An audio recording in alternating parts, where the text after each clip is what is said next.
Aloha, Mother Fathers. Welcome in another episode of the Side Hustle Wrestling Podcast. Of course, streaming across all the different platforms you can find us.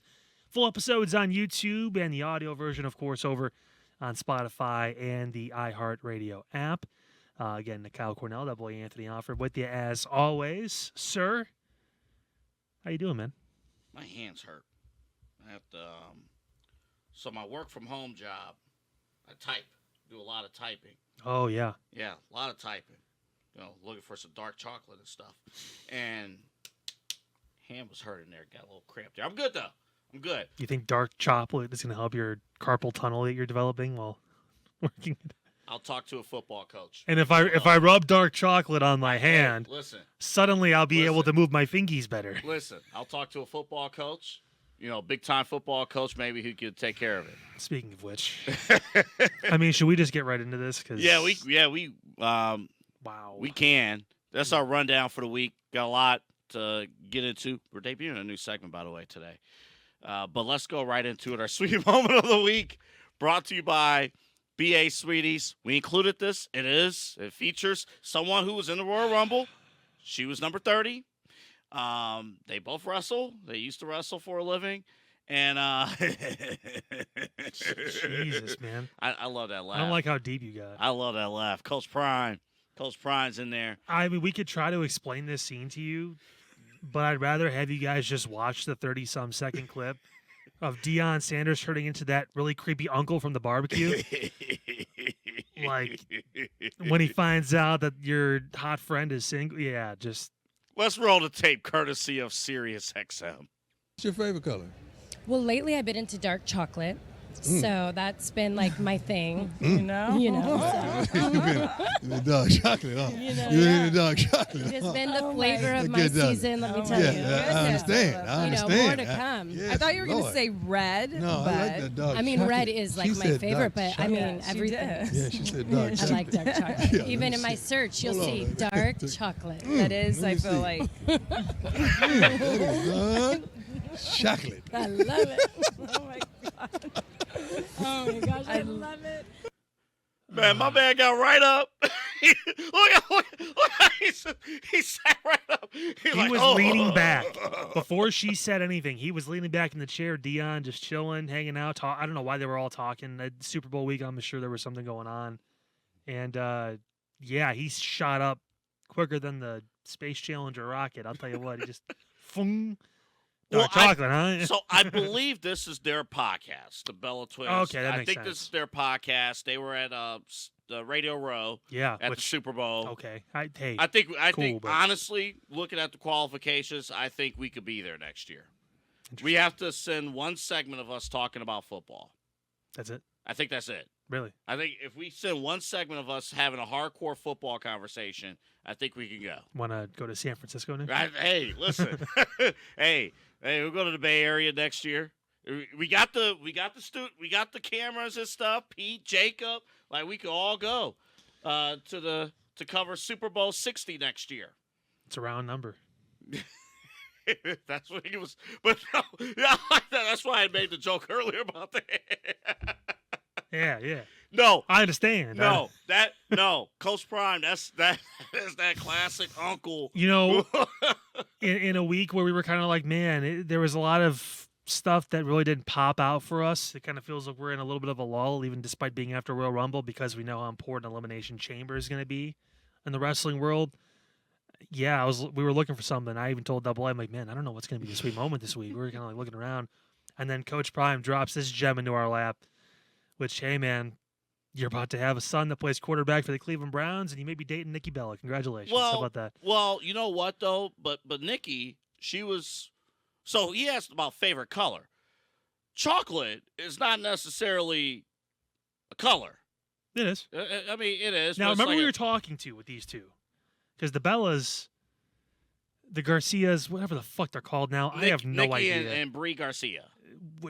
She's now technically Bella again. I don't know. I mean, she made the comeback. She's Oh, yeah, she's taking Nikki the Bella. name. Yeah, she didn't come out as Nikki Garcia. Yeah. They are the type of women with the taste to be like, yes, I find different. It's the different palettes of colors. Like, it's not like lime green. It's like citrus it's green not or some the shit. Crayola 8-crayon collection. It's not just green, blue, red, purple, brown.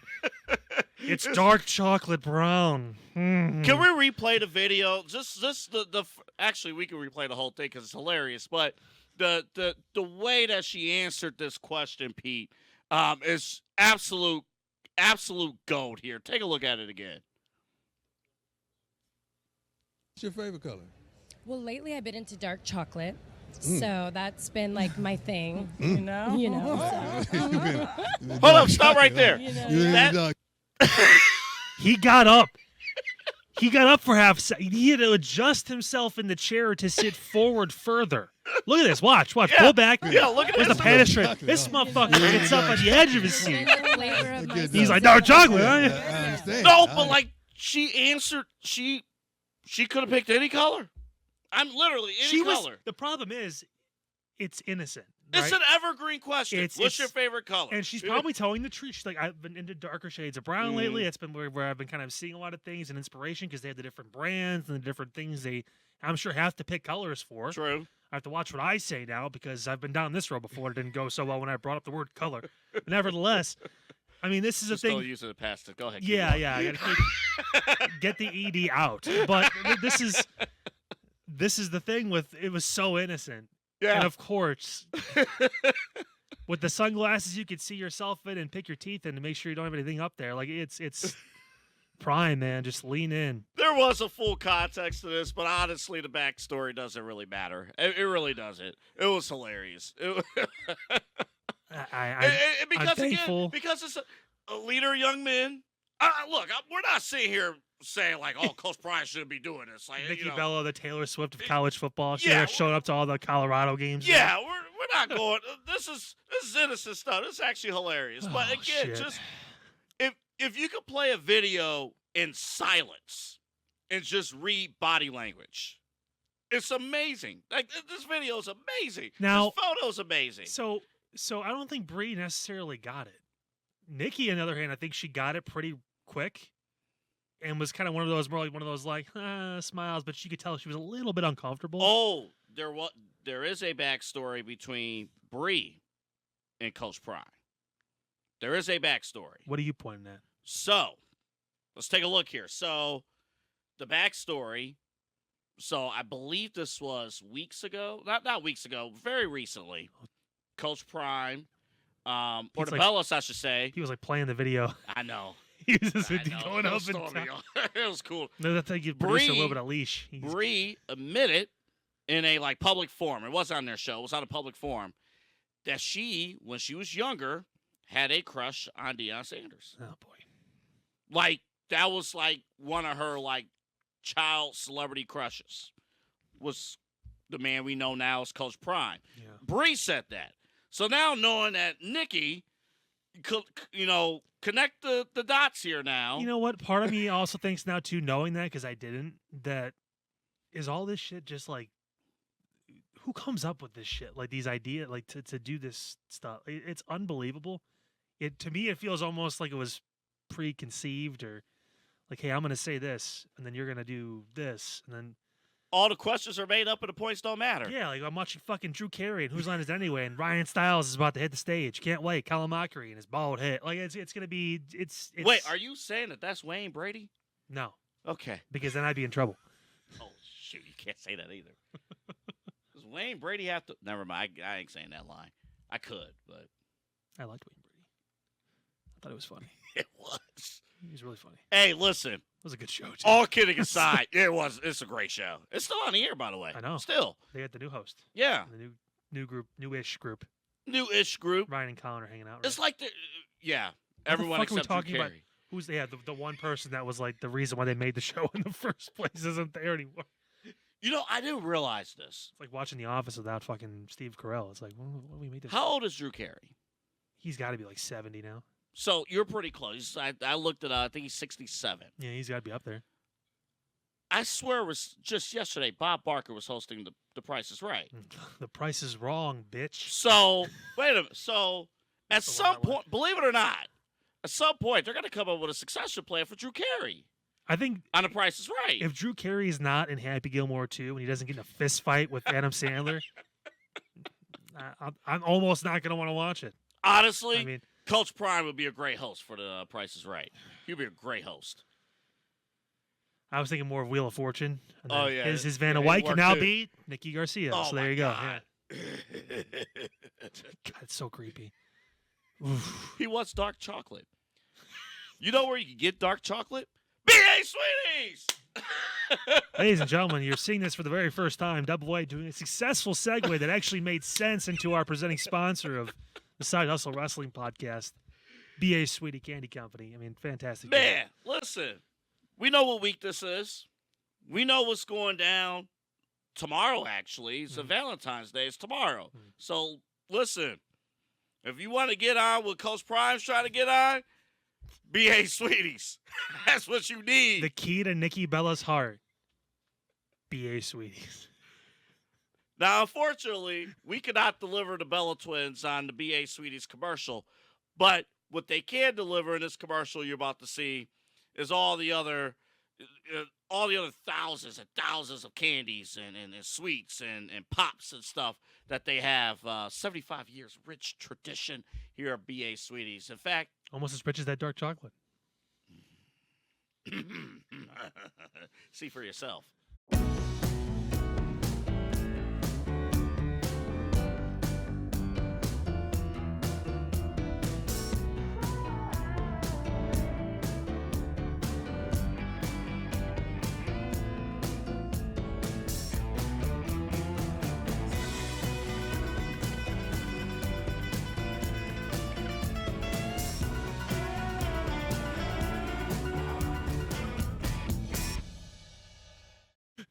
Interstate 480, the Ridge Road exit. Make a left on Brook Park Road, and you'll see that giant lollipop. Easy to spot, by the way, right off the freeway. Oh, yeah. Easy to spot that giant lollipop. You'll be right there. See the building when you're driving off the freeway. Eh?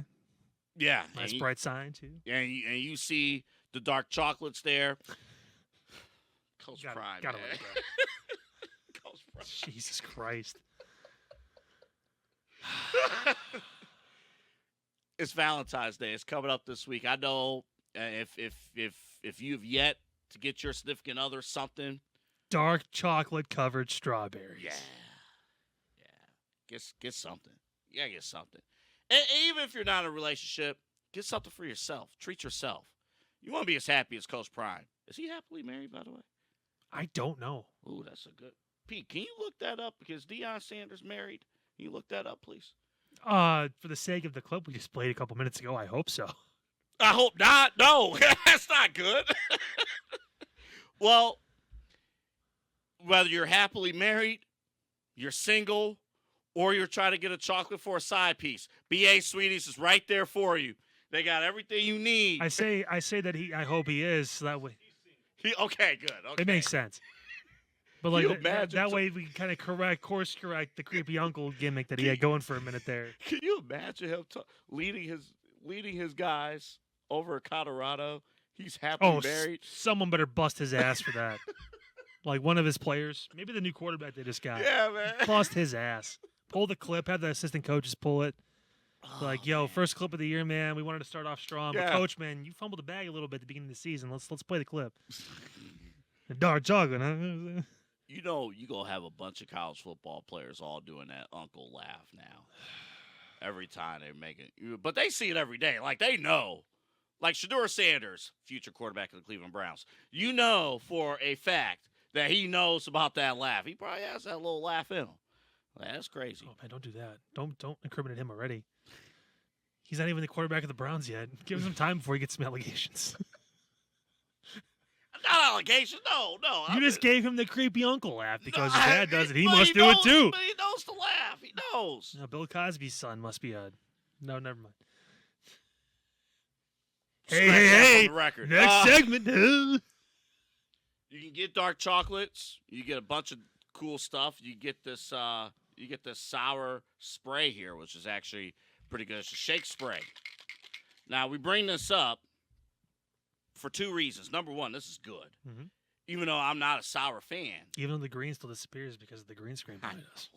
Yeah. It was like purple. You know, we tried it out. But this is good stuff, number one. Number two, we're debuting a second component to this segment. Because while everything is sweet, sometimes things is sour. And we are debuting the sour moment of the week right here on the Side Hustle Wrestling Podcast. Yeah, this was rough. Not because it wasn't like, so I want to preface this. The reason why I kind of brought this up to you when we were preparing for the show was I like the hierarchy thing of like, you're trying to be like me. We've seen it a few times and they've not done the comparison properly. And this feels very accurate between these two because Tiffany was called the next Charlotte Flair, that kind of stuff. She looks like her, she talks like her, that kind of stuff. The queen complex, so to speak. But the literal treating her like a dog, like get on your hands and knees and beg me, like, and Tiffany just like kind of just doing this like deer in the headlights look. It's like, yeah, I don't know. I like that. I'm gonna say I did laugh a little bit when Charlotte had the line of what was it? You only speak when you're spoken to. I'm not gonna lie. Was fine. I kind of chuckled at that was fine. But when what followed after it did, then I was like, wow, she really is actually talking to her like she's a dog. Like that's. Do you feel like? Because I understand. Look, listen. We said last week on this show, and we reacted after her Raw appearance in Cleveland here last week. That if you don't realize, it's obvious that. We're supposed to boo Charlotte Flair. Like, that's obvious. But at the same time, I don't know. I think last Friday was the first time Tiffany Stratton really was presented by her own admission as a babyface. So at the same time here, it's kind of tough here to look at the dynamic of the feud and say, man, are they really setting up Tiffany Stratton for success here? Like, Charlotte, is she like that leaps and bounds above her in terms of mic promo ability? No. This is the matchup they're going to go with, obviously. Oh, I think believe so. I think we want to see the match. It's just not the best start on the road to that match. There's still obviously time to fix this, and Tiffany can stand up for herself. And I guess sometimes you could always argue that in the moment you don't really know what to say, but when you have time to think about it, you can come back with stuff. That happens in everyday life. We get into certain situations, and maybe you haven't experienced it. Like, it's like you're working at a job you've been at for a year. Mm-hmm. You feel pretty confident. You're doing pretty well. Things going. You actually just got a promotion. You got a little bit of a raise from your boss. But then the person that's been working at the job for 10 years comes around. They come back, they're on the road or whatever it is, and they come back into the office, and they're like, oh, what's up, rookie? And you're like, and they say something maybe that you haven't experienced in that job, and you don't really know what to say in that moment. You feel confident. Or I'll add on to this. That person that comes back into the office or has been around, all of a sudden, you're technically above them. Yeah. In the chain of command. Because you just got promoted. Like, you just got promoted. You're above them in the chain of command, but they clearly have more experience. Yep. They have more. like if something goes down in the office, they're going to that person, not you. They've had a lot of success. They've been one of the key cogs in the business, and now they're here. Mm-hmm. They've been gone for a little bit, but they're back, and you're like, oh, shit. So if they're playing that, I get it. But at the same point, just there was a couple moments where I was like, oh, that's pretty good. And then there was when I was like, oh, man, I don't know. And she didn't do – they have a shit ton of time, obviously, because they're announcing these matches early, like with Jay and Gunther and everything too. But like, they have time to build her up more with the promos. She's over. I mean, the crowd's cheering for Tiffany. Yes. Okay. Yeah. Well, Charlotte's over too. They're booing the shit out of her. So I mean, that's what you want from your heel. I mean, if in the championship match, you want reactions from both. You want everyone to be behind your babyface, and you want everyone to be like, "Fuck this guy or girl, whatever, this heel. I don't want her anywhere near, winning this match or whatever it is." So I mean, they have the recipe, the ingredients are on the table. Now, how do they mix them together, and how much of each ingredient do they put in to get the final product, which is hopefully a good match and a good build? Any chance at all they actually go with Rhea and Charlotte? Fuck no. That's no. Now, I agree. What I do want to see, though, I want to see the way I kind of want to see it presented, though. I want Rhea to basically go out and say that Charlotte's running from her. Again, I don't know. It's probably unlikely they'll do that. But Rhea is not in the same position as Tiffany Stratton. Like, Rhea is established. Rhea has been there, done that. She's not done that. She's doing it right now. She's the champion that has been around and whatnot. So I want them to kind of position things where, without burying Tiffany, and I don't know how they pull this off, but if Rhea could slip in a line in there on Raw next week, slip in and say, Charlotte, you're afraid of me. Like, you don't want anything to do with me. Like, I'm not, don't you dare challenge me. It doesn't make sense. That's the only problem. Like, because they're 1-1. So Charlotte's, there's not a fear factor. She literally said she's trying to get inspiration from the person that she wants to challenge. And there's only two people that would make sense from that point, because she's never faced Tiffany and she's never faced Julia. So, I mean, those are the two that would draw something from her. She's already had those experiences with Rhea. I don't like my intelligence being insulted when it comes down to these selections. We knew Jay was picking Gunther. The fact that they even teased Cody was kind of annoying. Well, they only did it for a week. I thought this is my point with this. We know she's picking Tiffany. We know she's not going to go back to NXT and do that anymore, because that division is too fucking stacked and there's no room for her right now. She's not picking Rhea because we know Rhea is taking on the winner of the Chamber. That's pretty much been the con. It's the same thing with Cody. It's the winner of the Chamber. I don't think it's as clear as the men's one. It's pretty clear. That's where I was somewhat disagree. I don't think it's as clear. Do you think the winner of the Chamber is not going to face a champion? Well, they're going to face a champion. You think they would face Tiffany, the winner of that? Maybe. Rhea Charlotte's not happening. What I'm getting at, though, I can almost guarantee you that match is not happening. But where I'm getting at, though, if we want to do like a full-fledged comparison, Jey Uso, we knew when he won the Royal Rumble, there's a 99% chance he was picking the world champion. Mm-hmm. In this case with Charlotte, I would say there's an 80% chance that she's picking Tiffany. 80%, which is still very high. That's obviously, but not as high, not as high as Jay, and enough to where, and again, I just threw in that one little element with Rhea. You can still carry on business the way that they intend to. Of course, you got Nia Jax. She's going to be in a championship match tomorrow as kind of a filler that, what you're doing right now. But for Rhea, like, I guess what I'm saying, I just don't see a 14-time champion being scared of anybody at that point. It's like saying Cena's scared of Cody. No, you wouldn't be. Or like Jay's ducking. Like, I mean, you can say Jay's ducking Cody because of that, but I don't know. Like, it's weird. It's obvious that they're not. Let me rephrase it, because they're not scared. I just want it to make sense. That's my only thing. I guess my formula of how they're going about all of this with like both Royal Rumble winners, I understand what they're doing. Like, the Jay story is clear. Underdog, like, he's overcome certain things, but he's an underdog. He's going to be an underdog. And he's lost to Gunther multiple times. And he's lost to him multiple times. Yeah. He lost the week before. Yeah. Now all of a sudden that booking kind of makes sense. And then shout out to Gunther. Gunther, I'm going to issue violence every single week. Jay's going to have to overcome new road to WrestleMania before we even get to the match. I love that story. 100% love that story. I don't want both Royal Rumble winners being portrayed as they're better than the champions. I just want Rhea to, at some point, go out and say that I'm better than Charlotte in some way, shape, or form. In our eyes, they can be viewed as 1-1, but I need Rhea to go out and say that.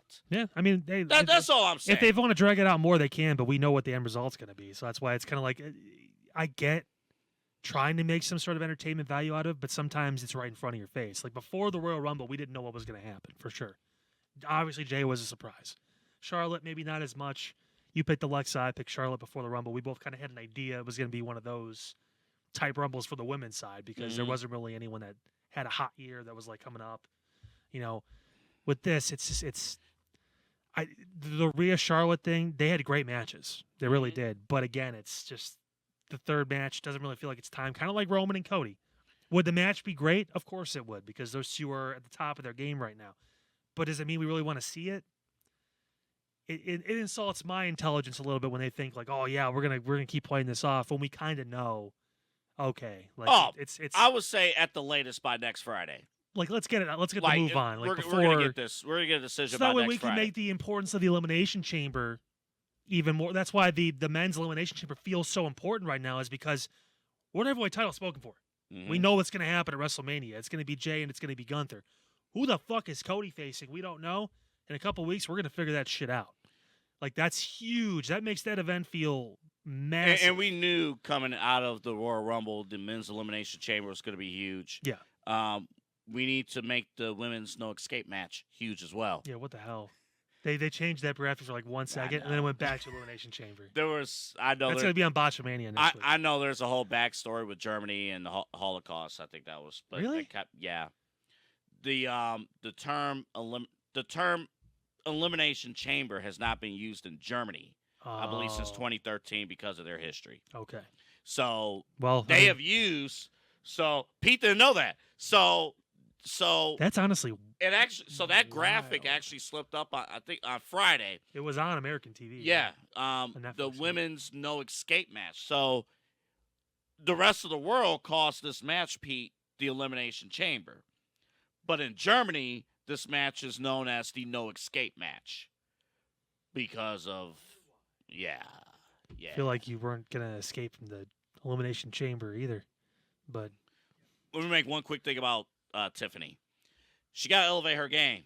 Now, again, I will say maybe it was the booking. Maybe it was made to look like... With Nia interfering, too, there wasn't a lot of time to go back and forth. I think you're exactly right. But she needs to elevate her game as a babyface. This is her chance. You know, like she has not been in a position to where, okay, you have the microphone. You have to get the fans behind. The fans want to root for Tiffany.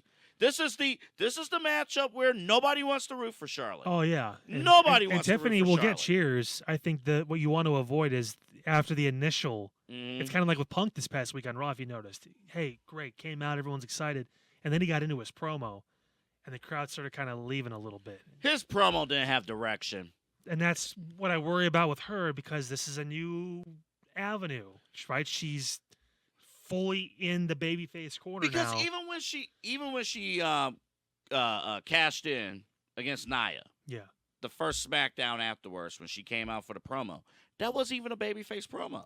She was still in her character. Yeah, she was still really in her character. But she still was like, she still was like, yeah, I did it. You guys doubted me. Like, you know, babyfaces don't say you guys doubted me. You know, so she has to deliver on the babyface side of things on the microphone. Right. We're going to see what happens. But I think you're right. I think either this Friday or for damn sure next Friday. You want this wrapped up before probably Elimination Chamber, like for sure, to make sure, like, okay, this event feels like for both championships, for both Rhea and for Cody, like this is huge direction-wise for WrestleMania. It's only going to make the Chamber feel even more important too. So. We will continue to break down the No Escape match in the weeks to come right here on the Side Hustle Podcast. Can I say this before you get into Ricky Starks here? Where is he at? You, sir! Get off the damn phone! He's tweeting that Ricky Starks is in AEW. Two pictures from WWE.com, which is where we get our pictures for the show. Two pictures. That guy, that gentleman, is on his phone both times. Yeah. The second photo, he was actually cutting the promo. He was tweeting like holy shit, Ricky Starks is in NXT. Like oh my the God. guy behind me, he's happy. He's a fan. Like oh my God, he's here. Everyone else who may or may not know who he is, like, all right, you know, this is pretty cool. Pretty cool future. This guy right here is like, dude, you UFC guy too? Come on, man. It's really Get funny. off the phone. It's really funny because when I sent you like the topics and stuff that I was thinking about, and we were kind of going back and forth a little bit, I was like, hey, yeah, you know, there's obviously some releases from AEW guys that have been pretty prominent, you know, on their television, one of their young stars, and then a couple guys that were over in WWE that are now back in the open market, so to speak. And then I was scrolling on TikTok and I saw a clip and I was like, I need to go to NXT and watch this. I record all the shows. It's all on the YouTube TV, like in my library, but I don't necessarily watch all of them. Sorry. But I went back and I was like, when the fuck did this happen? And I had to go all the way to the 9:30 hour before I finally found the 3 minutes of Ricky's. And I was like, shit. Can I make one quick point, though, too? And we'll get to Ricky. NXT followed by local news is freaking nuts. Because you go from, like, what we talk about, pro wrestling storylines and the craziness of the storylines and whatnot, and then after the main event, after they plug Vengeance for this weekend, lead story, young girl killed by a stray bullet. Second story, another young man shot to death in an accidental shooting on the west side. Third story, first alert weather day. Like, oh my.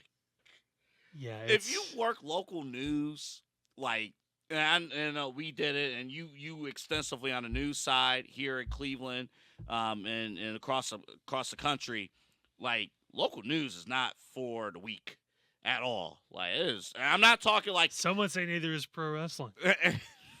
And I'm not talking cable news and politics. I'm talking about local news, like stuff that actually matters to the community. Like, that is not for the weak. To report that stuff every day, like, crazy. Absolutely. Oh yeah, you get very when you're in it, you get very desensitized. Yeah. To a lot of stuff. Like, it's I'm going to houses where there's been murders and stuff, and it's like, yeah.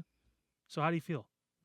That's the crazy part. It's like, now that we're out of it, like, you really realize, like, holy smokes, this is nuts. That's when, like, people would be around me and they'll be like, "Oh my God, you see this?" And I'm like, "Oh, that sucks." It's like that's it. I'm like, "Yeah, I'm used to it." Like, what we're not used to is seeing young generational talents that were built in a promotion leave and go to another promotion. Now, sell me, because I'll be honest, I was not overly sold on Ricky and AEW. So sell me as to why this is a big deal.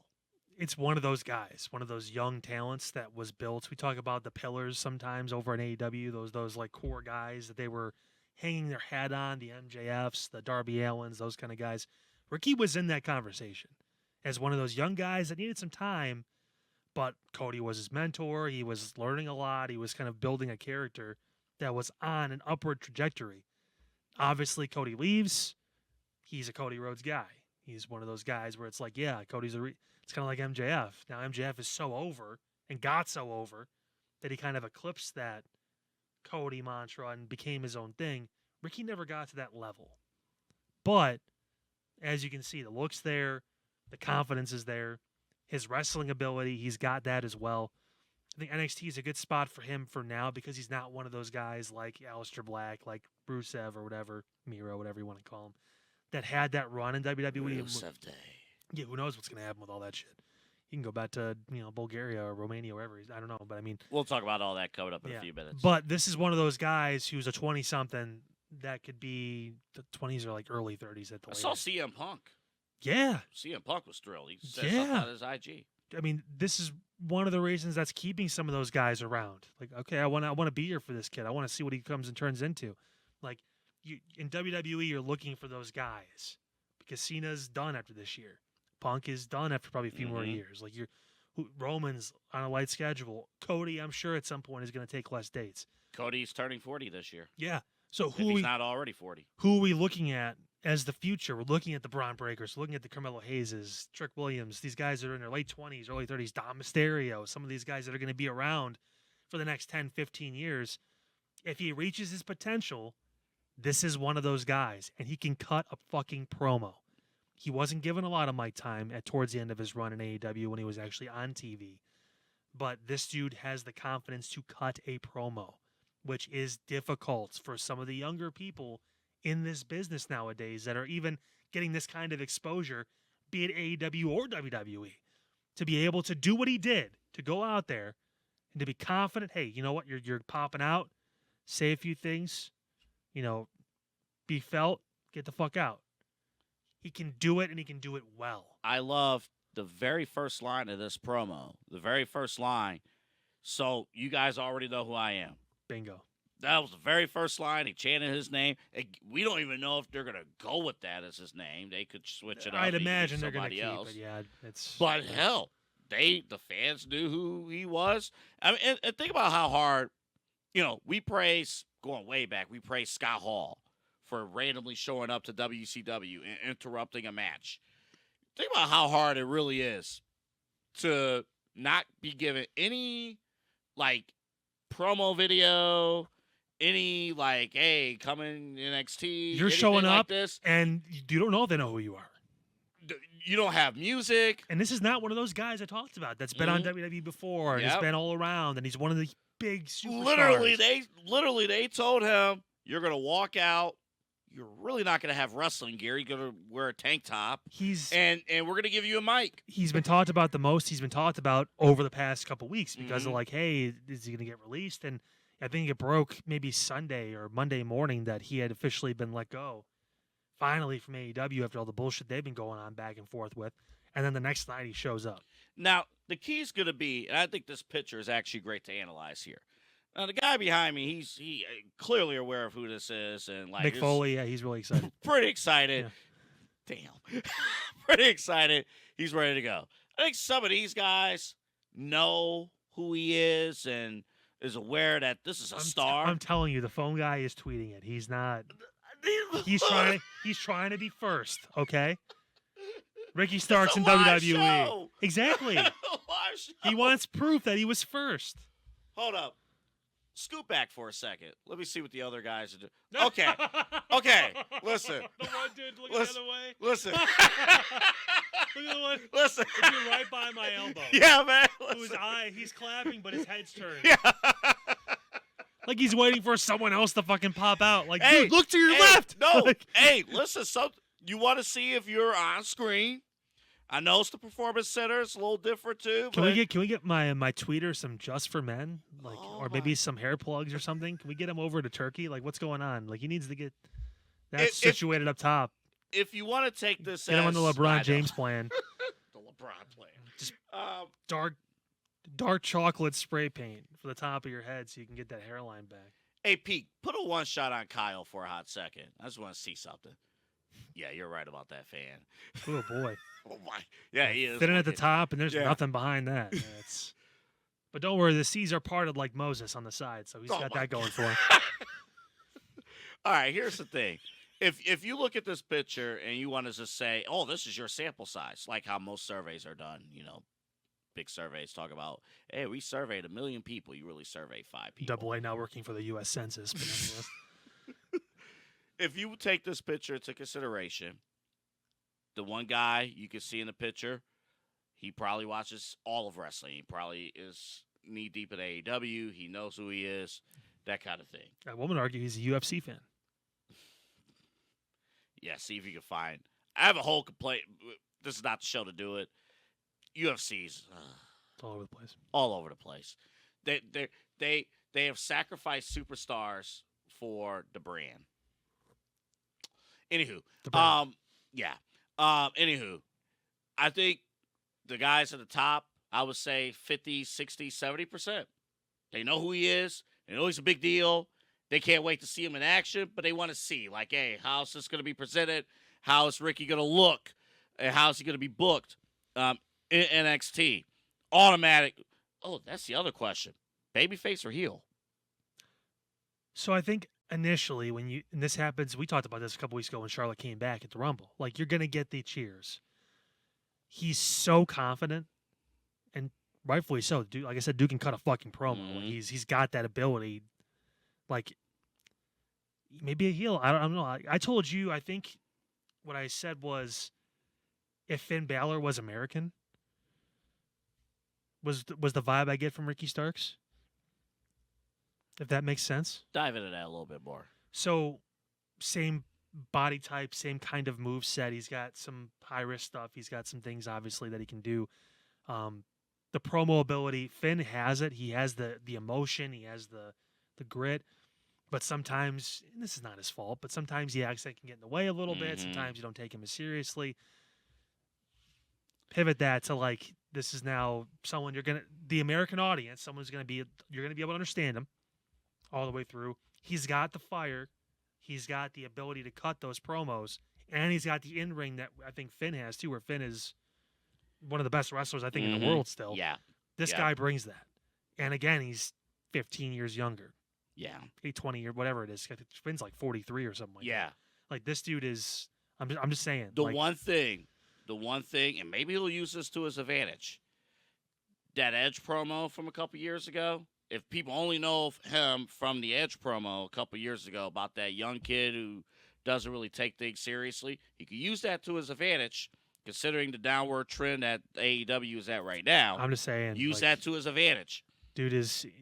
That is a star. You look at him, you feel it. You know it's a star in the making, even if you don't know about him. And he's hungry. He wants to be good. He was basically taken off TV by AEW. Like, they didn't have anything for him. Tony couldn't think of anything to do with someone like that. So I mean, if you look at these releases, and we just combine both of them from AEW and WWE. To wrap up on the AEW side for a hot second first, I think you have guys who, they're like, wait a minute, how come I'm not being used in this promotion, and the whole promotion as a whole is down, but you're telling me that I'm not good enough to be used, that I'm not. And I know there were some conflicting factors of maybe Aleister Black didn't want to put anybody over, maybe Rusev didn't want to put anybody over, and then, of course, Starks, you got that situation there too. But, it's hard to you don't just give stars away. You just don't. Now, with that being said, let's be fair. Is WWE giving away potential superstars? I think the names that stand out to me on WWE's list, Isla Dawn's one that I thought had a lot of talent. But again, sometimes it's just in America, on American television, it's tough. And I'm not saying it's fair. I'm not saying it's right. But sometimes it's tough when you have the accent, no matter where you're from. England, Australia even too. Some of the Aussie. Look at Tegan Knox. All the talent in the world. She got hurt a lot. But, I mean, like, sometimes it's just hard. Like, the promos matter. And, like, you need to be able to bring that. Becky found a way to get around it, too, with the Irish accent. She sometimes... She had to change her character to do it. She had to really work through that and get through it, and she's one of the success stories, and I'm glad she got through and did what she did. But, like, it's tough, man. I mean, she's one of them. I think Sonya Deville was kind of interesting just from a standpoint of that group really wasn't hitting with a lot of people. I know, but Sonya as a whole is a complete missed opportunity. She has a lot of talent, and I think that there's got to be a way. Cedric's always been fumbled. I mean, that's one of those things where he's one of the better wrestlers too. You're gonna catch, but it goes back to the difference you're seeing between the AEW releases and WWE releases. Mm-hmm. Full circle characters. Can you cut a promo? Can you wrestle? Can you be a full-on superstar, so to speak? A lot of the names on that list, Paul Elling's a manager, so I mean, he just kind of, it was process of elimination. Then we're going to keep him around because Karrion Kross has a manager at Scarlet. They never let him talk either. Yeah, which is kind of like, okay. Yeah. But a lot of the reasons why that list is what it is because they weren't full-rounded superstars that WWE wants. Also because, like we said before, NXT's fucking packed with some really good talent, especially on the women's side. Division. You have to make some space because Roxanne's coming up, and some of these other girls that are kind of hanging out, like Lola Vice and Jada Parker, and they don't really have much going on down there. They're going to be on the main roster soon, and they're going to be taking one of those spots anyway. You want to give some of these girls a chance. I think Blair Davenport was the other one too that a lot of people were like, "Oh my god," because she didn't really get a shot per se. I think she was going to be a part of a group with Chelsea Green maybe, but didn't work out. And I felt bad just because she was going to be in the Royal Rumble. Yeah. And I believe Nikki Bella took that spot. Sorry. But Vinci is a sad case. I don't know what happened. He had I think he was going to go with no clue what happened. Down the Rich gimmick too. I guess they just decided that Imperium needed to implode. Mm-hmm. Now they're teasing Pete Dunne with... Yeah, which I mean, hey, okay. What Pete Dunne is fine, but I'm just saying, like they take him off Imperium. He's off television for months. Yeah. Then they put him back on TV. He gets squashed, I think twice, and then he's been off of television ever since. Yeah, it's kind of rough. So again, not a flawless situation at all. I will say this: so there's the preconceived notion that all three of the guys that were released from AEW are going to pop up on WWE TV. I want to point something out. Obviously, Ricky Starks has, and he's young, he's talented. We knew he was probably going to be the one name for sure. Mm-hmm. There's no guarantee that Rusev's coming back. Correct. No guarantee. Like, Lana didn't come back. I know they're separate. They're separated now. They're divorced, whatever it is. But he may just be done because that dude's been through some shit from both companies where he was not utilized properly. He had runs, but never really felt like he reached his full potential. He may just say, fuck it, I'm done. He's made plenty of money. Or, I mean, if he wants to continue but doesn't like the whole go to Japan, go somewhere else. Like, just dude, TNA. Yeah, that's also a possibility. TNA. I will say this though, I think Aleister Black, because of how much Triple H was a huge fan of him, I fucking loved Aleister Black. Yeah. Like, I thought at one point he could be the next Undertaker because the entrance was fucking sick. When he was allowed to, he could cut a promo, but then he got a little bit weird at some point when certain people took back over NXT and it got kind of awkward and he needed to get the fuck out. And I'm glad he got some time away to decompress. Obviously, Zelina's a key with that too, being his wife. You know, SmackDown could use him, but 3 hours, fucking A. That's the other part. They're going to cut back down to 2, I think, in June. Well, that's the rumor. We haven't seen that officially we'll yet. See. But I mean, yeah, who knows? I mean, USA may be like, no, we want a 3-hour wrestling show. Kudos to Elite Rockers, Elite Club SOB on Twitter for having this list in clean fashion. I do want to mention one other thing. Again, I don't want to take shots at AEW while they're down, but I will because why the hell not? You're assuming they're down. It depends on who you ask. I'll give AEW a quick compliment. Tony Storm had a great week. Tony Khan knows how to book Tony Storm. So debatable, but she's a great talent. She's a great talent. And she probably runs a lot of stuff that he just greenlights. Listen, she's a great talent. Take it easy. When she dresses up as Mariah May, is that oh boy, she's a great talent. Yeah. Listen. Are you wondering if she likes dark chocolate too? Hey, Juice Robinson got that on lock. Look at this though. So when one company doesn't have anything for their talent and they got to reload, then you gotta let them go. You get 90 days, figure something out. Don't bury them on the way out.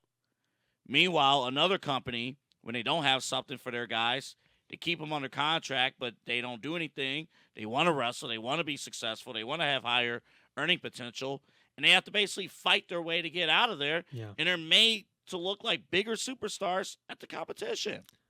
You're seeing it multiple times now from both companies. I mean, when someone gets – look at Cody even. Cody was one of the founding members of AEW, and he kind of hit a wall, self-imposed a little bit too, but I mean, at the same point, he wasn't going to get past that level, because of the people that were also running the show with him a little bit, and he goes to WWE, now he's the biggest star in the company. I mean, there's levels to every single person that's done this, and I mean, it's unfortunate from their standpoint because we like having the competition, and I want some of the talent there to do well, but man, you can't hold them high. And I'm not saying WWE is not at fault with this. We just talked about Vinci. We just there's some other names. But they did something with him. Like he was on this new rich guy gimmick or whatever it was. Like they had something kind of drawn out, but again, there just wasn't really a lot there. I mean, at least they tried something. Like with some of these guys from AEW, they haven't done shit in a year. Like Ricky Starks has been off TV since. Fuck, I don't know. I mean, maybe he showed up. That Edge promo I referenced, that was when Edge basically first showed up. Yeah, like over a year ago. Yeah. Like he hadn't done shit. Like he's been hanging out. Cope. Sorry, guys. Cope. Whatever. We need 4 letters and we can't take that one, so let's do this. Like, okay, cool. Again, show me more reasons why you're trying to copy the product that actually had him and was successful for 25 years with him. But nevertheless, I don't. Like this. But you know what? Again, it's tough because on one hand they are getting paid, but on the other hand, you do want to compete. On the other hand, you want an opportunity to enhance your earning potential while you're still at your prime. It's still competitive. I mean, while you're still at your prime, because again, even with Ricky Starks, a year off of television, that's a year where he could have been main eventing shows. That's a year where he could have been building himself up. That's a year of him in prime physical condition where he could not do anything because, yes, he's under contract, and yes, he's financially taken care of. Oh, well, he's 34. Sorry, I missed that. 34? Ricky Starks is 34. So imagine him wrestling at 33. Like, there's a year where he's not going to get back. So that's the tough. We got to move on. But it's tough when you think about things like that. It's like you cannot willingly take a year or two off of people's career just because. And it kills their heat. It kills their momentum. It can kill a lot of stuff when they're just not on TV and they're talented. Mm-hmm. Like some people, hey, I got nothing for you. A lot of the WWE releases, it's kind of like that, where, hey, we just don't really have a lot. Carl Anderson and Luke Gallows are like they've been free agents like 6 times they've been fired from WWE. It's like all the they might be back. And that's the other thing, too, with releases. Things clear out, you might be back. Yeah. They might be McIntyre, Rhodes, a lot of these guys, they were released and came back. I mean, I don't think there's any of those names on that list, but I mean, it happens, so you never know. But let me read this tweet here. You see it on the screen, but I want to read it for our audio listeners.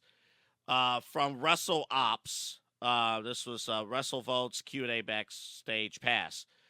There are people within WWE that would rather see Cody Rhodes defend the Undisputed Championship in a triple threat match against John Cena and CM Punk at WrestleMania 41 in comparison to Punk versus Roman Reigns versus Seth Rollins. I know how much you love triple threat matches.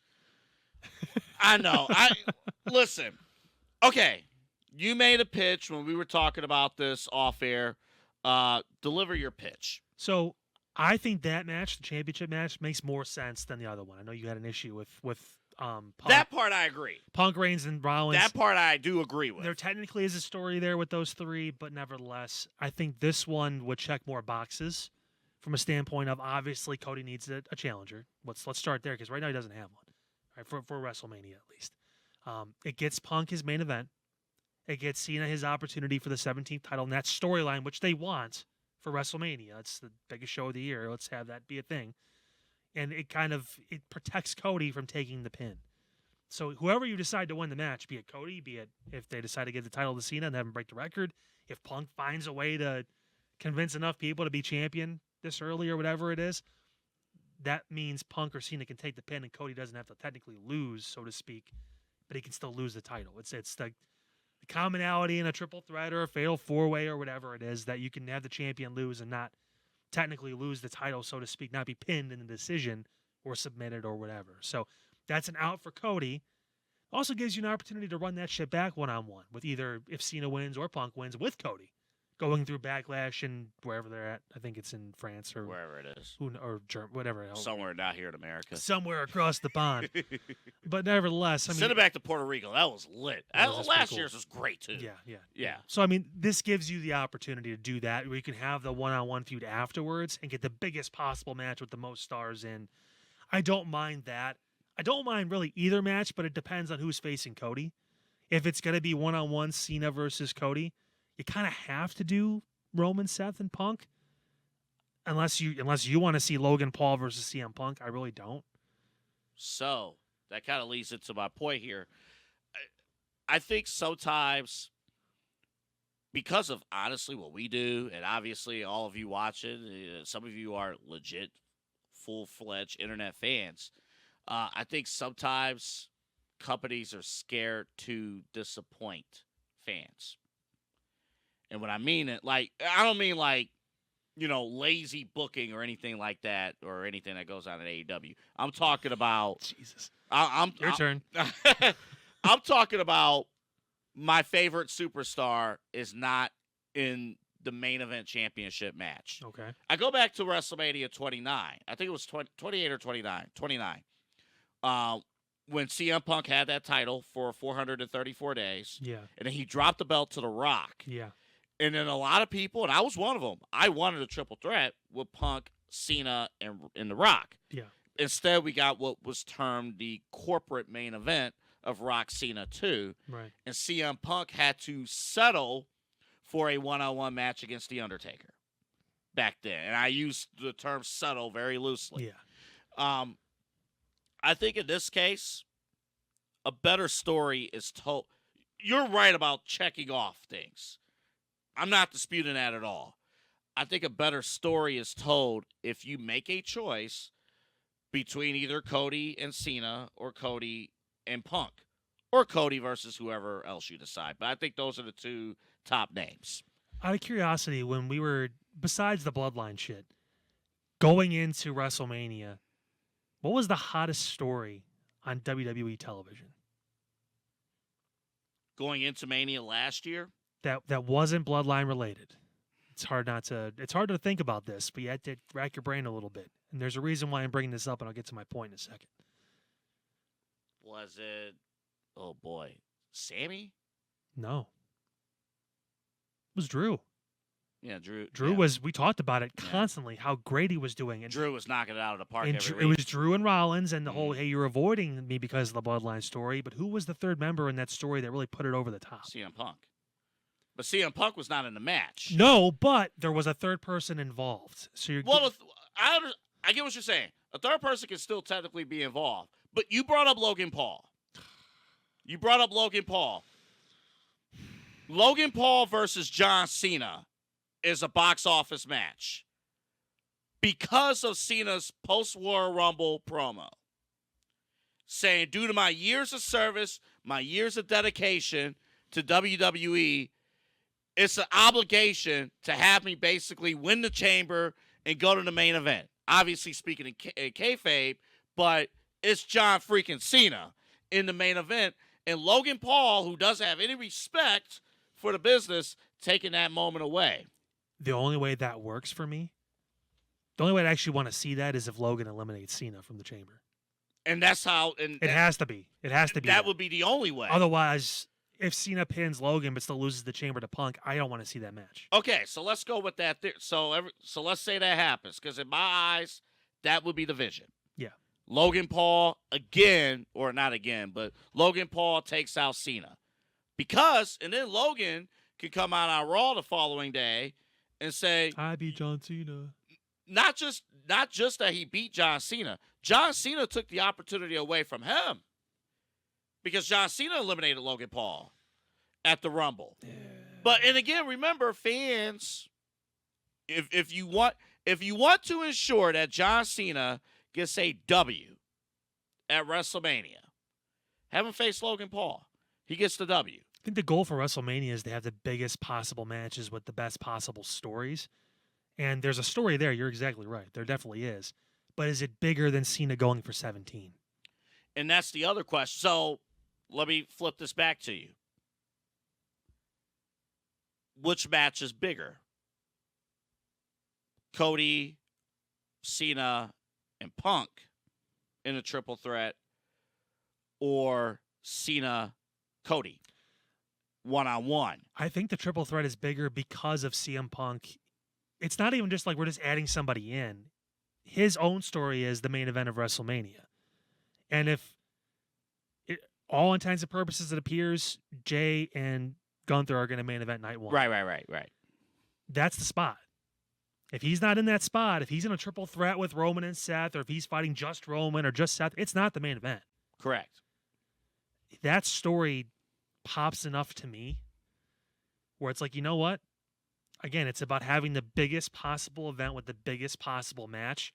I think if you tie that story into Cena going for 17 and for Cody saying, fuck you both, man, I want to make history. My journey isn't complete until I really finish this and defend this title at WrestleMania and win it and keep it. I mean, those three different narratives going in, and obviously those three in a ring together, the promos, everything's going to be fucking wild.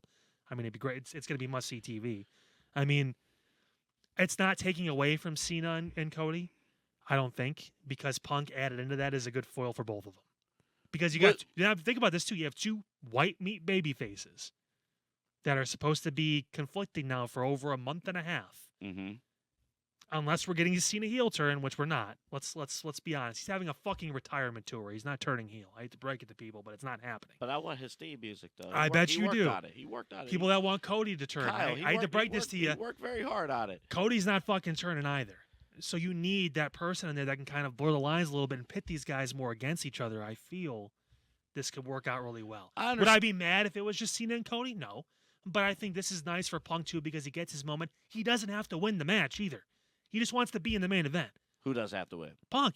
He'll take the fucking pin. I guarantee you he would. Like, who do you want to win? Cena? Pin me. Like, he'll take that shit. He just wants to be in the moment. Do you not want Cody to take a pin at the main event of WrestleMania? I think at this point, because you can have that single match after the fact and it still be big, because Cody then has a gripe. Because let's be clear, too, we imagine John Cena will not be around immediately after WrestleMania. I don't see why he wouldn't. I know he has the dates, but immediately if after he wins the WrestleMania. championship, he will be here. See, but that's the thing. I don't know if he's winning the championship. I do. So if he wins the chamber, I got a good feeling. I don't know if he's winning. If he wins the championship, and let's just say, because I'll be honest, I'm a little surprised to see that's not been on. He's only used 3 dates. So he's still filming the movie, remember? Yeah, he's still filming the movie. Remember what he said he was going to give you the full year, but then decided he wasn't going to give you the full year? He's giving you the right. He's filming Matchbox in Hungary. Right. It's like, Brock Lesnar, I'm back. And then you look, oh, shoot, he has a deal. He's going to be here in 3 months. Shit. Yeah. Phil. Phil Brooks. Phil. I don't mind Cody taking a pin. I know we got to move here. I don't mind Cody taking a pin. I don't mind Cody. Hey, it's a full year. He failed. Or did he fail? I don't know. But he failed to win the match. But with the triple threat, too, there's more moving parts. He could take the pin. Even in that situation, if you needed Cody to take the pin, okay, well, there was another person in the match, too. There was multiple things going on. The only thing I'm saying, though, is be considerate of the rest of the card. I know we want for the biggest matches, which is your goal. I was just saying, be considerate of the rest of the card. And what's next after Mania. This opens up too, if they go this direction, to have Roman versus Seth 1-on-1. That story. Personally, again, yes. if we're just reading this, because I'm taking a bigger issue. I'm talking about triple threats overall. This statement, I 100% agree with. I'd rather see Roman and Seth and then that other triple threat than have Punk have to be thrown into a match with Logan or into that triple threat with Roman and Seth. I think Roman and Seth, that story, chewing on it for a week, that needs to have its own conclusion. Yeah. And that's a huge fucking match. Yeah. And then you can have this triple threat for the title. You can have Logan versus Braun Breaker or AJ Styles or whatever fucking direction they're going in. Maybe they had the triple threat ladder match or a 6-man ladder match with the Intercontinental title, so you get those guys in that match and you can put big names in there to make that feel important. I don't know. But that's where I would go in this situation. I do want to correct the one statement I disagree with you with, though, and we'll move on. I think if Punk is in the main event, Punk has to win. I know backstage you'll say, oh, I'll take the pin. I think he's never said, like, I want to win the main event. He's always, it's like the Cody. Now, again, that could change. Because remember, you talked about it last year with Cody. It was, I need to be in the main event. Then he came out and literally said, I need to beat you, Roman. It's not about the main event anymore. It's about you in the main event. Punk could, if he gets in the situation, could then say, you know what, I need to win this too.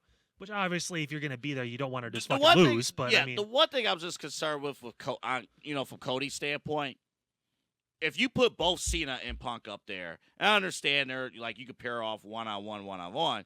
You put them both up there, and Cody still wins.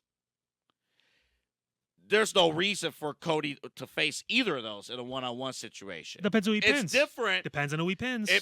It's different if Cena or Punk wins. Even in a scenario where Cody doesn't take the fall, that's different. But if Cody gets a W... Do we think Cody's winning at WrestleMania? I don't think so. I don't know. Depends what the match is. Honestly, depending on the match, I'm 90% sure... Depending on who he's facing, I'm 90% sure he is not winning. If it's one-on-one with Cena, I don't know. Now, if they run it back... Now, if it's Cody Solo Part 4, then he's walking away with the championship. People were pissed about that. I missed you, Solo, but not that much. Look. You're going to look great with the U.S. title, buddy. It's an ideal elimination chamber. Cody needs to be in action. You think he's going to have a match with Solo at Elimination Chamber? Cody? Won't be like the SmackDown before, or won't be like the SmackDown after. Like It'll be at the chamber. Well, they're doing the thing with with Rhea and Io, the Raw after. The Raw after. I could see maybe the SmackDown before. I we don't have think Cody. so. I'm sorry, that match. Cody Rhodes is too good to wrestle in a championship match on the USA Network. I'm sorry, you need matches at the No Escape pay-per-view. You need a match for a 3-hour fucking SmackDown. I understand that, but you need matches for the No Escape pay-per-view. They got two big ones. They got two big. Throw another tag team match in there. Throw another 2 out of 3 falls. We saw how the 2 out of 3 falls, the 5 out of 7 falls match worked last time. That's the 7 series in one night. Yeah. So we had an elaborate conversation about the triple threat. Was triple threats we want to see, what we don't want to see. This could all get fucked up. Things, we go to the Elimination Chamber, and everything comes into play. And then the Raw after the Elimination Chamber, this beautiful man behind me says, The Rock, says... Milk chocolate. Now, that's milk chocolate. This milk chocolate of a man says... Jesus Christ. I'm free. I'm ready for WrestleMania. I'm ready to swoop on in and compete in the main event of WrestleMania. Pull a sever. Let the record show. Let Double A call The Rock milk chocolate.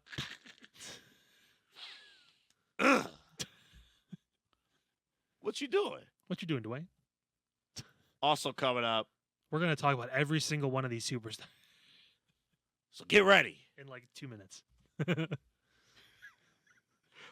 Speaking of getting ready, you guys got to get ready for this because we've been able to compile a great team here at the Side Hustle Wrestling Podcast. And these three partners, obviously, B.A. Sweetie, Mike Favorite, again, our State Farm agent, and Megan Gallagher at Meg Video Marketing. Fantastic group. Right. I did. I learned from you. You're the star of the show, man. Seriously. Yep. Dark chocolate. Nevertheless, we're excited with these three. We're so excited. We want you to hear from them directly. Tom, do you know where everything is here in the store? No. Okay. No. In a general idea, I do, but I can't tell you how many times my office is on the floor of the store, Right. And my door is always open. All our managers' doors are always open if they're there. So if any customer has a question or whatever, if they can't find an employee, stock guy or whatever on the floor, they can just, hey, where's this at? So I can't tell you how many times a customer would come in and say, can you tell me where sugar-free candy is? And I'll say 12N. No, I say no, 12S. Yeah. Okay, thank you. And I says, it's right down, go down this way because you're in aisle 7 now, 5 more aisles or whatever. And then I'll think about it after they leave, and I'm like, oh, man, I told them the wrong aisle. It's aisle 13. What should fans who might be watching you here in Cleveland for the first time, hey, they look you up on the website, on the app, they call you, what should they expect? Yeah, I mean, first off, between me and my team, you're going to get one of us. If you want to deal directly with the man, you're more than welcome to. I don't mind. I love working with customers because I look at it this way. I have a lot of good life experience financially. I've said 12 years of banking. I've got now 2.5 years of insurance. I have a lot of money and just kind of life and financial stuff knowledge. So that's what I look to do, is to truly help people get from that point A to point B financially. It's not about just, saving money on auto insurance, sure, but if I can kind of turn that into a better discussion, really help people understand what actually insurance does, why it's important, because it's not a tangible. I joke when I leave that I lock the office door so no one steals all the insurance, but there's not just insurance laying around. So there's just it's kind of a mystery kind of component in people's lives that they think is a scam and all the different things you hear. It's not. It can feel like it sometimes. I'm not going to say that it doesn't, but if you understand how it works and understand and have a person who you can go to help with those kind of situations, that's what we're here to do. That's what my team's here to do. That's what I'm here to do, and that's what I take a lot of pride and have a lot of passion in, obviously, as you can probably tell. So, well, I know you said the joke, hey, we lock the door so no one steals the insurance, but it's exactly right. Small business owners are superheroes, but nowadays, running your business means doing so inside your shop and on social media. That's why you should make Omega Video Marketing your sidekick. With a decade of content creation experience, I create dynamic, informative, and fun videos for your specific social needs that will increase brand awareness, get you more followers, and keep your social pages and websites current and fresh. I offer flexible pricing and turn times and will work with you to understand your brand and your story. All of that comes from the heart. My award-winning expertise is just the cherry on top. So let's get connected. After all, your brand is the alpha and my expertise is the omega. Man, listen. Careful. What? I don't know. You set up like Dion. I got nervous. Buster!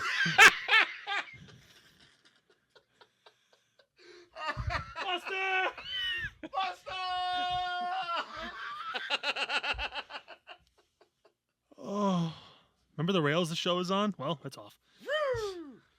Listen. Listen, if you're a digital, you know what the cool thing too from the Super Bowl halftime, across everything. We were talking about the Super Bowl halftime show, but the cool thing, all the social media TikTokers, all the social media digital content creators across the board, they're tagging on to their thoughts, whether they liked or disliked the halftime show. But you want, like, these creators, it's amazing how much reach that they have gained and conquered and whatnot. And if you want to expand that reach, Megan Gallagher, she's going to take care of your social media pages, whether it's for personal use or even professional use. You talk about, like, hey, like, for me, for instance, right, I'm big, obviously, with the TikTok and with the YouTube. That's where I handle. But maybe you're lacking a little bit in a certain area. Maybe my Facebook presence is where it needs to be. Maybe my Instagram isn't where I need it to be. She has the full round scope of social media kind of on lockdown as far as where to get your name out there, where to get your brand out there, what messaging you need to do, that kind of thing. Meg has that covered. So it's one of the reasons why we enjoy our partnership with her, but also why you would enjoy it too, is being able to kind of hit all those spots maybe you don't think you're doing as well at, and kind of accentuate the strengths you have as well. I'll be honest, social media is hard. Yeah. Like you just mentioned, there are certain things like we're really good at, and other, there are weak points.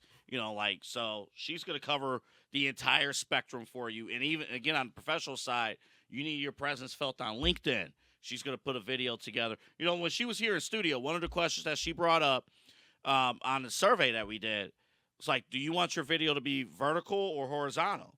And I'm just thinking in my head, like, why is that a big deal? What platform is the video going to be on? Mm-hmm. I mean, being able to think about stuff like that, where maybe you're obviously, if you're running your business, you're thinking about the business. You're thinking about, how do I do this? How do I provide my consumers? How do I make sure I have enough product? How do I make sure, I'm getting my message out, obviously, but you don't think about some of that stuff, like the nit and gritty kind of details to, how you present yourself as a brand and as a business. So she thinks of that stuff, honestly. She'll make it happen. You saw the email for our audio listeners again, meganrg440@gmail.com. That's meganrg440@gmail.com. Then this motherfucker right here. That's how you started a insurance meeting. Love Mike, and by all means, walk into the meeting and say that. Oh, you're that motherfucker that likes to wrestle. Like, he'll love you. No, Mike is awesome too. I mean, I'll tell you what, he probably would actually really enjoy that.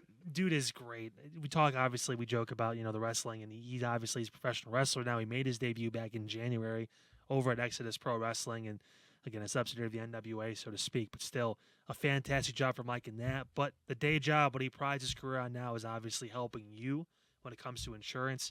Again, on all facets, we talked about whether it's home, auto, obviously life insurance is a big thing now. A lot of focus on that moving through, just because, again, it's one of those conversations you really don't want to have when something's happening. You want to be prepared for it. It's kind of like most situations with insurance. You want to make sure it's one of those things that's already behind you. You took care of it, not going through the motions in that moment and then being like, oh, fuck, I got to call the insurance guy and figure this shit out. You want to make sure you're ready and good to go with that. Mike has got you covered. Plus, let's have an agent you can actually talk to and enjoy the conversation. Yeah, that's honestly, all kidding aside, that's a huge deal because you want to feel like you're able to communicate and share whatever you need to share, and not to be a hassle, right? Right. When you're like, oh, I gotta talk to this person, I gotta talk to that person. But Mike Faber, he's gonna talk to this person. He'll be entertained. You won't even realize the clock is ticking. You don't. You really don't. Believe me, we experienced that firsthand too every time we talk to him. It's great, man. But myfavoriteagent.com, the phone number for audio listeners too, 216-932-6900, 216-932-6900. Mike Faber. Again, myfavoriteagent.com. You can get your quote online as well. If you're not a people person, you just kind of want to take a 10,000-foot view and just kind of work through things on the website. He's got a great, easy-to-navigate website for you as well. So yeah, definitely check it out. His office here in Cleveland, Cleveland Heights, on the corner of Lee and Mayfield. Yep. Definitely check that out. And if you don't believe us, there he is. Wonder what he's going to do in March coming up. We're excited for that. For this next show. Yeah, when in Rome 2. Exodus Pro. It's the second go around. There's going to be another Toga Battle Royal. We're excited about that. But Toga. Big opportunity with Exo Pro too. Now, obviously, they're opening up kind of to more sponsors as well, trying to get more people involved. That they obviously love kind of what we've done too with our model of the local community. They want to expand on that. So head over to exopro.com. They have the full list of what you can expect and the different kind of things that you can roll with them. We can tell you firsthand, it's been awesome. Yeah, working with these guys. It really has been great. If you want a good, solid product to kind of get behind, and a lot of these talent, these guys and girls over there, man, they're the future of this business. There's a lot of really talented people that are going to be making waves, and we're going to be talking about them when it comes to the big AEW, WWE, sphere. Maya World was just on AEW too. I think it was the other night. So I mean, she's making some waves and getting some notoriety and being kind of used in those spots. I mean, you're seeing that on a day in, day out basis. More of these stars that kind of start from this scene, the independent scene, making their waves all the way to the top. So get behind that. Exopro.com, a great opportunity. Toga. And Double A gets to wear a toga in March. Toga, What is it? toga. 15th, I think it was, he said? Yeah, so there you go. Exciting for that. All right, we got to make this a little bit quick. I know we teased the Superstar Day was up next. We might have to do that next week. This is turning into the Austin Theory. Let's fix it. We're just going to keep kicking the can down the fucking road. I know. I think, you know what, after the Elimination Chamber is actually a great time to do that. Yeah. I just don't want to. Just remind me not to. I forgot to get rid of that. This is the graphic. This is a sweet graphic. Remind me not to get rid of this graphic. You don't get rid of that graphic. There, I reminded you. You're welcome. Didn't we do this last week? We did. Okay. Did I tease that already? You did. I just forgot to say up next. Up next is right now. Yes. What if Milk Chocolate here says he's... Pause. This is the hope that one day we get The Rock on the show and you call him Milk Chocolate. And I will remind you before we go live. Hey, Double A, remember when you called Dwayne Milk Chocolate? Anyway, we're here live with The Rock. Yeah. Dwayne. What in the Rudy Poo candy hell motherfuck did you call me? Oh my God. That'd be...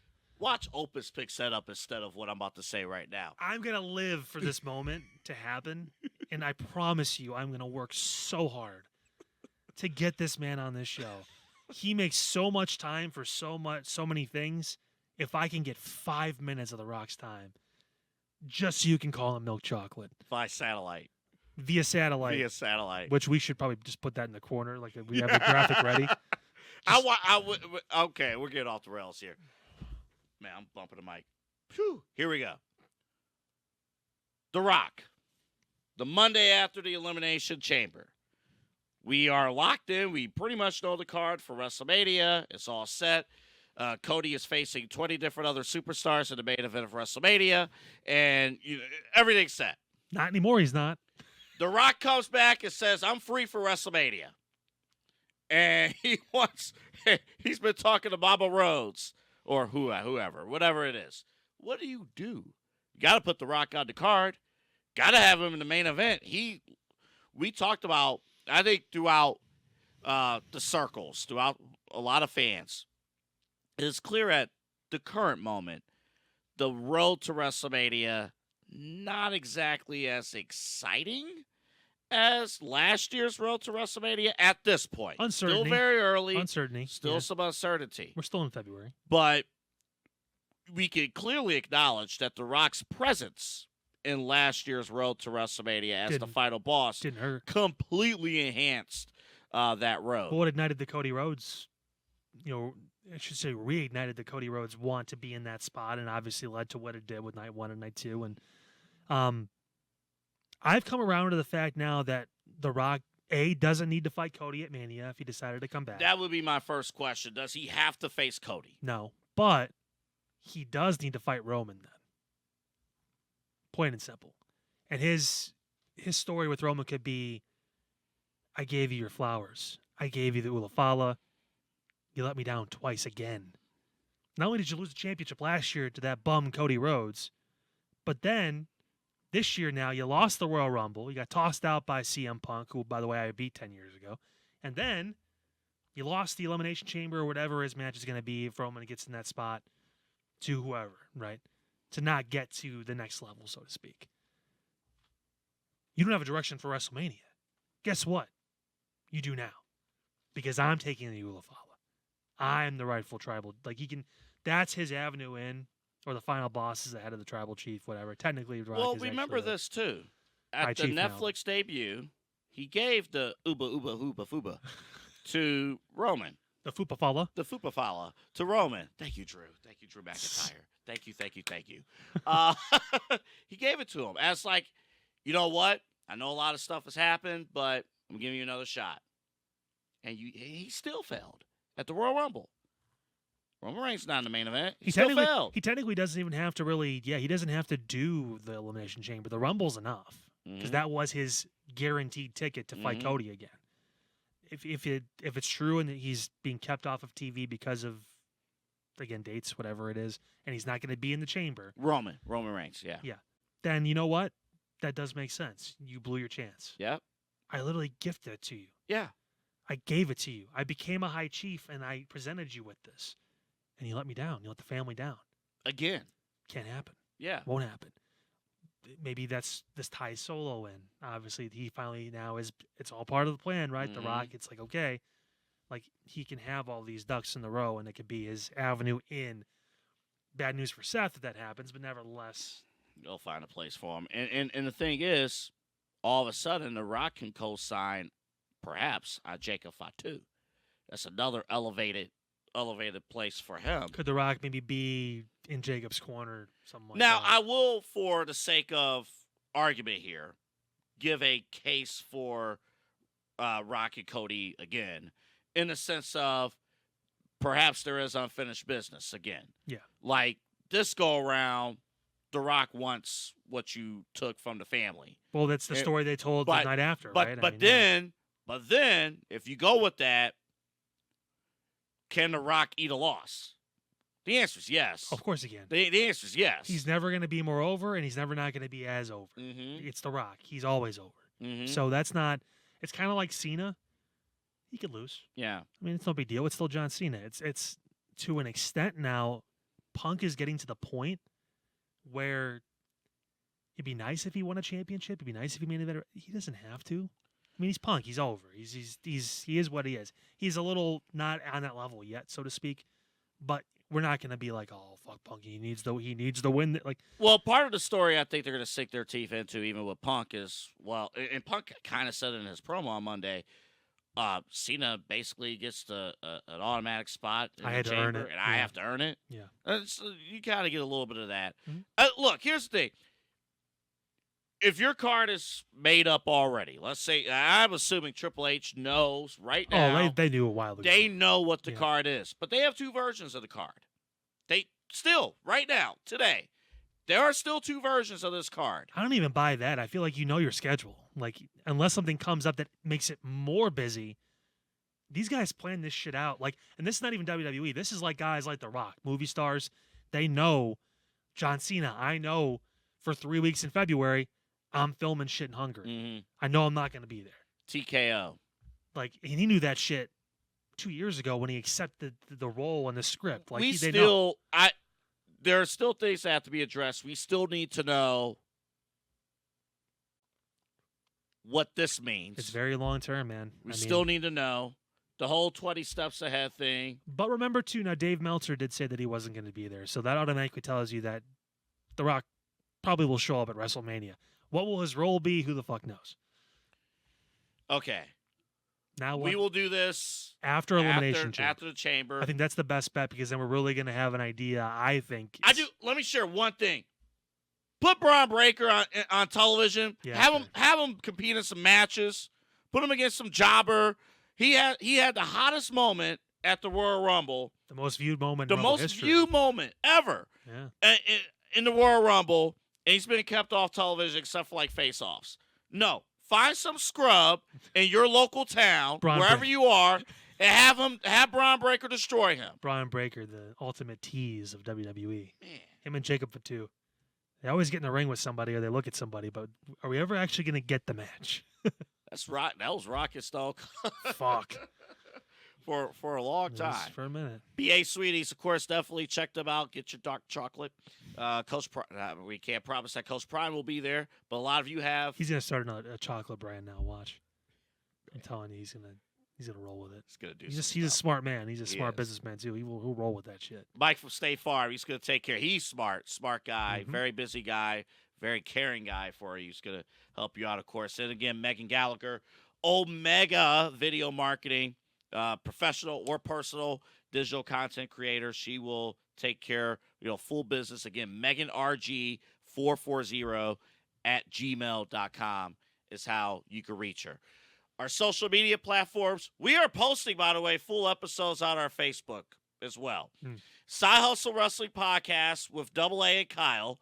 A Side Hustle Wrestling Podcast with AA and Kyle on Facebook. With Arn Anderson and Kyle. There was someone I think that came out during Exodus show that was their nickname was She Double was A. the opener. Yeah, Double A. Yeah, she was the. I was like, oh, why is Double A in the ring? I was like sick on my couch. Like, what the fuck? Is he wrestling? Literally, her name. It was her name, and then underneath Double A. Like, okay, son of a bitch. You gotta take care of that. YouTube, of course. A trademark issue. TikTok, Instagram @Side Hustle Pod 216 on YouTube, TikTok, and Instagram. Voice of the Land, they'll have everything covered about why the Cleveland Browns fans are scared to pick a quarterback and other various sports topics. And we'll have all that covered. Of course, CVC, Chagrin Valley Conference. We got some postseason basketball games coming up as well. But for us, we are done. One more time. Coach Brian, where is he again? Look at this photo. One more time. We do so much It's like Buck Rogers going through time right now. Look at that. Hey, you know what I didn't need to end the show? Another one of those laughs. Yeah. You sound like the Dark Chocolate Wizard of Oz.